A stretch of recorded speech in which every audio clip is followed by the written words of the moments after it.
Committee, I'm honored to share my views before this committee today.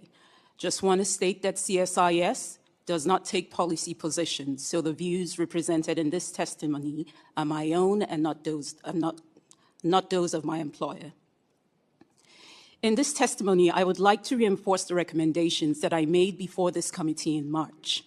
In addition, I would like to reflect on how this tenuous moment in U.S.-Nigeria relations provide an opportunity for both countries to work together to address the critical threats of jihadist violence and insecurity in Nigeria, and to develop a more strategic partnership. The United States and Nigeria have a complicated bilateral relationship with shared interest in counterterrorism and economic development. But this relationship is often marked by periods of friction. Nigeria wields significant continental and regional influence, but grapples with violent extremism and internal security. Nigeria's leadership in West Africa is crucial, and its ability to address its governance and security challenges will impact not only its future, but the wider region. Nigeria's instability stems from a key shortcoming.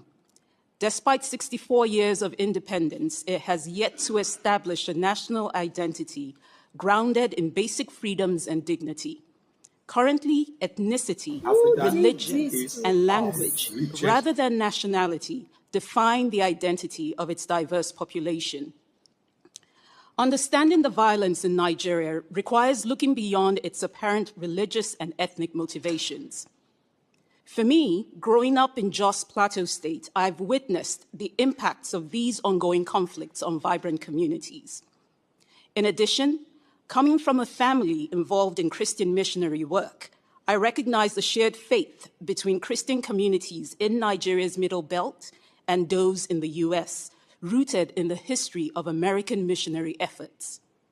However, a narrow narrative that reduces Nigeria's security situation to a single Mr. Chairman, I yield back. I thank you very much. Ms. Jayapal. Thank you, Mr. Chairman. I want to thank our witnesses for being here this morning.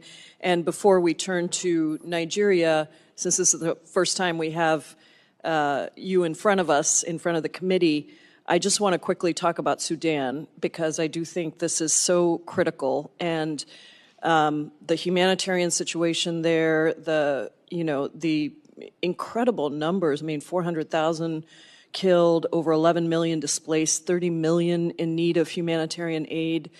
This is just a stunning crisis, and I did want to appreciate the administration's recent comments on this.